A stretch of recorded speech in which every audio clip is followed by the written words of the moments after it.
Telangana EdCET 2025 admission process సంబంధించి రీసెంట్గా మనకు బీఈడీ ఫస్ట్ ఫేజ్కి సంబంధించిన సీట్ అలాట్మెంట్ రిజల్ట్ అయితే డిక్లేర్ చేయడం జరిగింది. అండ్ దీనికి సంబంధించి మీ యొక్క సీట్ అలాట్మెంట్ రిజల్ట్ ఏ విధంగా వెరిఫై చేసుకోవాలి, and same time seat confirm చేసుకోవడానికి ఆన్లైన్లో పేమెంట్ ఏ విధంగా చేయాలి, పేమెంట్ చేసిన తర్వాత మీకు సంబంధించిన జాయినింగ్ రిపోర్ట్ అనేది ఏ విధంగా డౌన్లోడ్ చేసుకోవాలి, సేమ్ టైం కాలేజ్కి వెళ్ళేటప్పుడు మీతో పాటు ఏ డాక్యుమెంట్స్ తీసుకెళ్ళాలి అనే టాపిక్ గురించి ఇక్కడ డీటెయిల్గా అయితే తెలుసుకుందాం. Welcome to the masters education. నేను మీ సత్య. ప్రజెంట్ వచ్చేసి మనం తెలంగాణ అడ్మిషన్ ప్రాసెస్ సంబంధించిన అఫీషియల్ వెబ్సైట్లో అయితే ఉన్నాం. ఈ యొక్క అఫీషియల్ వెబ్సైట్ లింక్ మేము డిస్క్రిప్షన్లో అయితే ఇచ్చేస్తాము. వన్స్ మీరు లింక్ అనేది ఓపెన్ చేసినట్లయితే మన యొక్క సిస్టమ్ స్క్రీన్ కానీ మొబైల్ స్క్రీన్ కానీ ఈ విధంగా అయితే డిస్ప్లే అవుతుంది. మీరు ఇక్కడ క్లియర్గా చూడొచ్చు. మీకు సంబంధించి ఏ కాలేజ్లో సీట్ అలాట్ అయ్యింది అని వెరిఫై చేసుకోవడానికి ఇక్కడ క్యాండిడేట్ అలాట్మెంట్ లాగిన్ పేజ్ 1 అనే ఆప్షన్ అయితే ఉంటుంది. ఈ ఆప్షన్ పైన క్లిక్ చేయాలి. వన్స్ మనం ఈ ఆప్షన్ పైన క్లిక్ చేసిన తర్వాత నెక్స్ట్ మీ యొక్క డీటెయిల్స్ ద్వారా లాగిన్ అయితే కావాల్సి ఉంటుంది. ఇక్కడ మీరు క్లియర్గా అబ్జర్వ్ చేసినట్లయితే ప్రొవిజనలీ సెలెక్టెడ్ క్యాండిడేట్ సంబంధించిన లాగిన్ డీటెయిల్స్ అనే ఇన్ఫర్మేషన్ అయితే ఉంటుంది. ఇక్కడ క్యాండిడేట్ సంబంధించిన హాల్ టికెట్ నెంబర్, క్యాండిడేట్ సంబంధించిన ర్యాంక్ ఎంటర్ చేసి లాగిన్ పైన క్లిక్ చేయాలి. వన్స్ ఈ విధంగా క్యాండిడేట్ సంబంధించిన హాల్ టికెట్ నెంబర్, క్యాండిడేట్ సంబంధించిన ర్యాంక్ ఎంటర్ చేసి లాగిన్ పైన క్లిక్ చేయగానే నెక్స్ట్ ట్యాబ్లో మన యొక్క పాస్వర్డ్ అయితే ఎంటర్ చేయమంటుంది. మీకు సంబంధించిన పాస్వర్డ్ ఎంటర్ చేసి వెరిఫై పైన క్లిక్ చేయాలి. అండ్ వన్స్ మన యొక్క పాస్వర్డ్ ఎంటర్ చేసి వెరిఫై పైన క్లిక్ చేయగానే నెక్స్ట్ ట్యాబ్లో ఈ విధంగా మనకు సంబంధించిన జనరల్ ఇన్ఫర్మేషన్తో పాటు మీకు ఏ కాలేజ్లో సీట్ అలాట్ అయింది అనే ఇన్ఫర్మేషన్ అయితే మీకు డిస్ప్లే అవుతుంది. ఫస్ట్ క్యాండిడేట్ సంబంధించిన జనరల్ ఇన్ఫర్మేషన్ అయితే ఒకసారి వెరిఫై చేసుకోవాలి. వన్స్ మనకు సంబంధించిన ఇన్ఫర్మేషన్ అనేది వెరిఫై చేసుకొని స్క్రీన్ అనేది స్క్రోల్ చేసినట్టయితే ఈ విధంగా మనకు అదర్ ఇన్ఫర్మేషన్ అయితే డిస్ప్లే అవుతుంది. మీరు ఇక్కడ క్లియర్గా వెరిఫై చేసుకోవచ్చు. అదర్ ఇన్ఫర్మేషన్లో ఎస్పెషల్లీ మీరు వచ్చేసి అబ్జర్వ్ చేయాల్సింది ఏంటంటే మీ యొక్క కేటగిరీ అనేది అబ్జర్వ్ చేయాలి. తర్వాత మీ యొక్క మైనారిటీ, నాన్ మైనారిటీకి సంబంధించిన స్టేటస్ అనేది అబ్జర్వ్ చేయాలి. తర్వాత పేరెంటల్ ఇన్కమ్ సంబంధించిన ఇన్ఫర్మేషన్ అయితే అబ్జర్వ్ చేయాలి. ఇక్కడ కేటగిరీలో వచ్చేసి స్టూడెంట్స్ని 2 థింగ్స్ కింద అయితే మనం డివైడ్ చేయాల్సి ఉంటుంది. నార్మల్గా ఇక్కడ ఎస్సీ ఎస్టీ మైనారిటీ స్టూడెంట్స్ వచ్చేసి ఒక కేటగిరీ, ఓసీబీసీ స్టూడెంట్స్ వచ్చేసి మరొక కేటగిరీ కింద అయితే డివైడ్ చేయడం జరుగుతుంది. మీరు కనుక ఎస్సీ ఎస్టీ మైనారిటీ స్టూడెంట్స్ అయ్యుండి మీకు ఇన్కమ్ సర్టిఫికేట్ ఉన్నట్లయితే మీరు సర్టిఫికేట్ వెరిఫికేషన్లో ఇన్కమ్ సర్టిఫికేట్ అప్లోడ్ చేస్తుంటే ఇక్కడ మీకు లోయర్ అయితే రావాల్సి ఉంటుంది. ఒకవేళ మీరు ఓసీబీసీ స్టూడెంట్స్ అయ్యుండి మీరు ఇన్కమ్ సర్టిఫికేట్ వెరిఫికేషన్లో సబ్మిట్ చేస్తే ఇక్కడ మీ కేటగిరీకి సంబంధించిన ఇన్ఫర్మేషన్తో పాటు ఇక్కడ లోయర్ అయితే రావడం జరుగుతుంది. ఆ విధంగా లోయర్ అయిన వచ్చినట్లయితే మీరు SC ST minority category students అయినట్లయితే మీకు ఫుల్ రియంబర్స్మెంట్ అయితే రావడం జరుగుతుంది. మీరు సీట్ కన్ఫర్మ్ చేసుకోవడానికి జస్ట్ 100 రూపీస్ పే చేసి ఆన్లైన్ ద్వారా సీట్ అయితే మీరు కన్ఫర్మ్ చేసుకోవాల్సి ఉంటుంది. మీకు సంబంధించిన ట్యూషన్ ఫీ అయితే పే చేయాల్సి ఉంటుంది. ఒకవేళ మీరు ఓసీబీసీ స్టూడెంట్స్ అయినట్లయితే మీకు 13,500 రూపీస్ వరకు రీఎంబర్స్మెంట్ అయితే రావడం జరుగుతుంది. రిమైనింగ్ అమౌంట్ అయితే మనం పే చేయాలి. ఇక్కడ మీరు అబ్జర్వ్ చేస్తున్న క్యాండిడేట్ వచ్చేసి బీసీకి సంబంధించిన కేటగిరీ స్టూడెంట్స్ కాబట్టి వారికి 13,500 రీఎంబర్స్మెంట్ అయితే రావడం జరుగుతుంది. ఇక్కడ కాలేజ్ యొక్క ఫీ మీరు క్లియర్గా అబ్జర్వ్ చేయొచ్చు. టోటల్ కాలేజ్ ఫీ వచ్చేసి 25,000 ఉంది. 25,000 ఏదైతే ఉందో ఫర్ యానం ఇది సంవత్సరానికి మీరు ఆ కాలేజ్కి 25,000 ట్యూషన్ ఫీ కింద అయితే కట్టాల్సి ఉంటుంది. అండ్ ఇక్కడ మనకు 13,500 రీఎంబర్స్మెంట్ వస్తుంది కాబట్టి అంటే మీరు ఓసీబీసీ స్టూడెంట్స్ అయ్యుండి ఇన్కమ్ సర్టిఫికేట్ ఉంటే ఆ యొక్క టోటల్ కాలేజ్ ఫీ ఏదైతే ఉంటుందో దాంట్లోకి వెళ్ళి 13,500 అయితే డిడక్ట్ చేయడం జరుగుతుంది. డిడక్ట్ చేసిన తర్వాత రిమైనింగ్ అమౌంట్ ఏదైతే ఉంటుందో మనకి ఈ విధంగా డిస్ప్లే అవుతుంది. ఇక్కడ మనకు ఆ అమౌంట్ అనేది డిడక్ట్ చేసినట్టయితే 11,500 రూపీస్ అయితే రావడం జరుగుతుంది.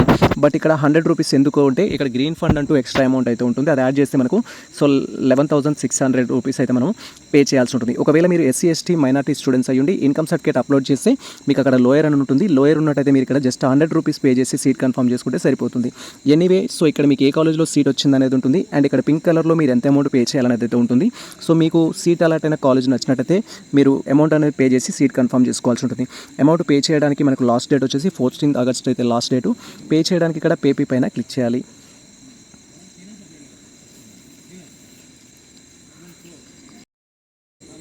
వన్స్ ఈ విధంగా మనం పేపీ పైన క్లిక్ చేయగానే నెక్స్ట్ ట్యాబ్లో మీరు పే చేయాల్సిన అమౌంట్ యొక్క డీటెయిల్స్ అయితే ఉంటుంది. మీరు ఇక్కడ క్లియర్గా చూడొచ్చు. 11,600 అనేది అమౌంట్ అయితే మాకు చూపిస్తుంది. తర్వాత మనం పే చేయడానికి debit card, credit card option చూపిస్తుంది. ఇంటర్నెట్ బ్యాంకింగ్ అనే ఆప్షన్ అయితే చూపిస్తుంది. మీరు దేని ద్వారా అయితే పే చేయాలనుకుంటారో ఆప్షన్ అయితే సెలెక్ట్ చేసుకోవాలి. మేము వచ్చేసి నెట్ బ్యాంకింగ్ ద్వారా చేయాలనుకుంటున్నాము. దట్ టు బి ఎస్బీఐ ద్వారా పే చేయాలనుకుంటున్నాము. ఎస్బీఐ అయితే సెలెక్ట్ చేసుకుంటున్నాము. అండ్ ఈ విధంగా మీ యొక్క బ్యాంక్ అనేది సెలెక్ట్ చేసుకొని మేక్ పేమెంట్ ఆప్షన్ పైన క్లిక్ చేయాలి.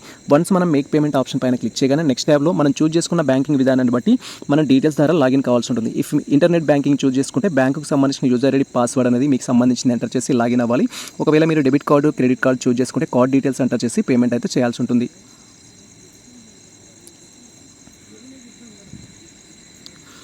పేమెంట్ చేసేటప్పుడు కేర్ఫుల్గా చేయండి. పేజ్ రిఫ్రెష్ చేయడం కానీ పేజ్ బ్యాక్ కానీ చేసినట్టయితే అమౌంట్ అనేది డిడక్ట్ అవుతుంది కానీ ట్రాన్సాక్షన్ అయితే సక్సెస్ అవ్వదు. ప్రజెంట్ మాకు సంబంధించిన బ్యాంకుకు సంబంధించిన యూజర్ ఐడి, పాస్వర్డ్ అనేది కన్ఫర్మ్ చేసుకొని లాగిన్ పైన క్లిక్ చేస్తున్నాము.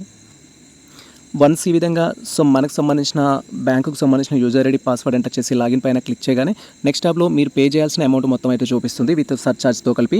ఇలా స్క్రీన్ అనేది స్క్రోల్ చేసి మీరు కన్ఫర్మ్ ఆప్షన్ పైన క్లిక్ చేసి పేమెంట్ అయితే చేయాల్సి ఉంటుంది. పేమెంట్ చేసేటప్పుడు కేర్ఫుల్గా చేయండి. పేజ్ రిఫ్రెష్ చేయడం కానీ పేజ్ బ్యాక్ చేసినట్టయితే అమౌంట్ అనేది డిడక్ట్ అవుతుంది కానీ ట్రాన్సాక్షన్ అయితే సక్సెస్ అవ్వదు.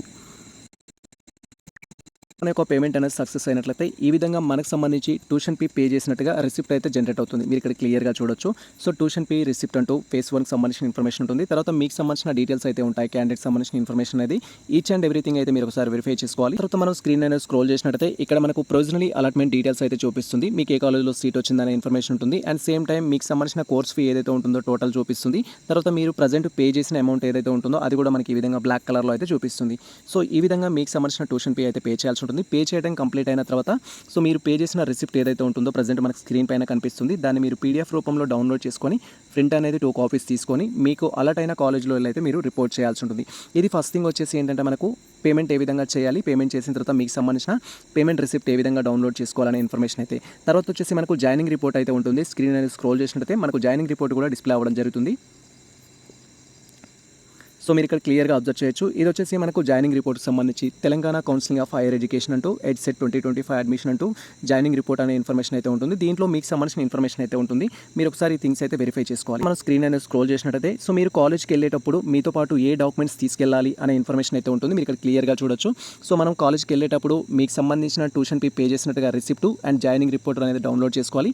డౌన్లోడ్ చేసుకున్న తర్వాత ఇక్కడ మనకు ర్యాంక్ కార్డు, ఎస్ఎస్సి మెమో, తర్వాత వచ్చేసి మీకు సంబంధించిన మార్క్స్ మెమో ఇంటర్మీడియట్ది అండ్ మీ యొక్క డిగ్రీకి సంబంధించిన మెమోస్, ప్రొవిజనల్ సర్టిఫికేట్, మీ యొక్క బోనఫైడ్ సర్టిఫికేట్స్ ఫస్ట్ క్లాస్ నుంచి మీ యొక్క డిగ్రీ వరకు, తర్వాత లేటెస్ట్ క్యాస్ట్ సర్టిఫికేట్ అండ్ తర్వాత వచ్చేసి ఏంటంటే మీకు సంబంధించిన ట్రాన్స్ఫర్ సర్టిఫికేట్ టీసీ, తర్వాత ఈడబ్ల్యూఎస్ అప్లికేబుల్ ఉంటే ఈడబ్ల్యూఎస్, ఇన్కమ్ సర్టిఫికేట్ ఉంటే ఇన్కమ్ సర్టిఫికేట్, మైనార్టీ సర్టిఫికేట్ ఉంటే మైనార్టీ, స్పెషల్ కేటగిరీ ఉంటే special category and fee receipt, ఈ థింగ్స్ అన్ని మీరు కలెక్ట్ చేసుకొని 2 సెట్స్ జిరాక్స్తో పాటు ఒరిజినల్స్ తీసుకొని మీకు అలాట్ చేయబడిన కాలేజ్లో వెళ్ళేసి అయితే మీరు రిపోర్ట్ చేయాల్సి ఉంటుంది. అండ్ కొన్ని కాలేజెస్ వెరిఫికేషన్ అయిపోయిన తర్వాత ఒరిజినల్ అనేది రిటర్న్ ఇవ్వడం జరుగుతుంది. కొన్ని కాలేజెస్ అయితే మనకు రిటర్న్ ఇవ్వరు. మాక్సిమం ప్రైవేట్ కాలేజెస్ అయితే వాళ్ళు తీసుకోవడం జరుగుతుంది. గవర్నమెంట్ కాలేజెస్ అయితే వెరిఫై చేసిన తర్వాత మీకు రిటర్న్ ఇవ్వడం జరుగుతుంది. అండ్ ఆ తర్వాత మనం స్క్రీన్ అనేది స్క్రోల్ చేసినట్టయితే సో మీరు కాలేజ్కి వెళ్ళేసి మీకు సంబంధించిన డాక్యుమెంట్స్ అన్ని సబ్మిట్ చేసి వెరిఫికేషన్ కంప్లీట్ చేసిన తర్వాత కాలేజ్ అథారిటీస్ మీకు జాయినింగ్ రిపోర్ట్ అనేది రిటర్న్లో ఒకటి ఇవ్వడం జరుగుతుంది. మీరు జాయిన్ అయినట్టుగా. సో దానికి సంబంధించి ఇక్కడ కాలేజ్కి సంబంధించిన ప్రిన్సిపాల్ వారు సైన్ చేసి మీకు ఈ జాయినింగ్ రిపోర్ట్ ఏదైతే ఉంటుందో వెరిఫికేషన్ అయిపోయిన తర్వాత వారి దగ్గర ఒక కాపీ పెట్టుకొని మీకు ఒక కాపీ అయితే ఇవ్వడం జరుగుతుంది. ఇది మనకు సంబంధించి కంప్లీట్ ప్రాసెస్ అయితే తెలంగాణ ఎడ్సెట్కి సంబంధించిన సో మనకు సంబంధించి బీఈడీ సీట్ అలాట్మెంట్కి సంబంధించి సీట్ ఏ కాలేజ్లో వచ్చిందని ఏ విధంగా వెరిఫై చేసుకోవాలి అండ్ ఆ తర్వాత మీరు పేమెంట్ ఏ విధంగా చేయాలి, పేమెంట్ చేసిన తర్వాత రిపోర్ట్ ఏ విధంగా డౌన్లోడ్ చేసుకోవాలి, కాలేజ్లో రిపోర్టింగ్ ఏ విధంగా సబ్మిట్ చేయాలని ఈచ్ అండ్ ఎవ్రీ టాపిక్ సంబంధించిన డీటెయిల్ ఇన్ఫర్మేషన్ అయితే. ఈ ఇన్ఫర్మేషన్ మీకు నచ్చినట్లయితే మన వీడియో లైక్ చేయండి, మన ఛానల్ని సబ్స్క్రైబ్ చేసుకోండి. ఇలాంటి లేటెస్ట్ అప్డేట్స్ కోసం మన ఛానల్ని ఫాలో అవుతుంది. కుదిరితే మిత్రులకు షేర్ చేయండి. All the best all. Thank you for watching this video.